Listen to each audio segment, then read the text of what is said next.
Search and rescue teams in Florida were doubling back to check on tens of thousands of homes and businesses along the Gulf Coast on Monday after completing an initial search of the area ravaged by Hurricane Ian, one of the most powerful storms ever to strike the United States. We have had people check every address. Kevin Guthrie, Florida's emergency management director, said the first responders have visited about 45,000 homes and businesses.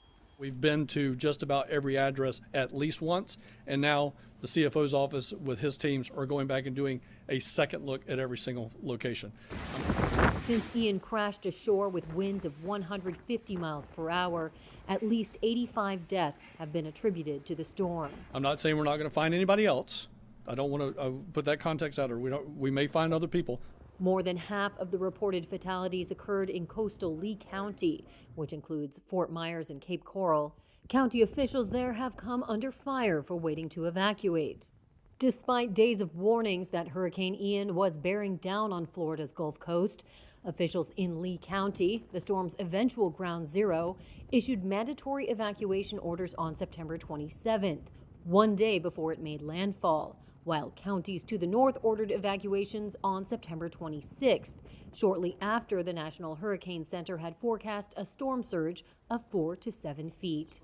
Guthrie on Monday stood by the decisions he said were made by local authorities. Was there a lack of urgency at that point to move forward with evacuations in these low-lying areas of Fort Myers, Sanibel, and beyond?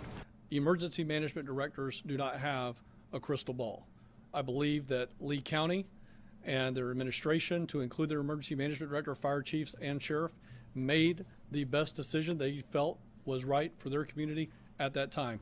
As crews worked to restore power to some 600,000 homes and businesses, Colonel Gene Spalding, head of the Florida Department of Law Enforcement, warned residents to stay off the roads. We still have several roadways that are underwater. Keep in mind that just because the water recedes don't necessarily mean the roadway is safe to travel on. U.S. property data and analytics company CoreLogic on Friday pegged insured losses for Florida between $28 billion and $47 billion from Hurricane Ian in what could be the costliest storm for the state since Hurricane Andrew in 1992.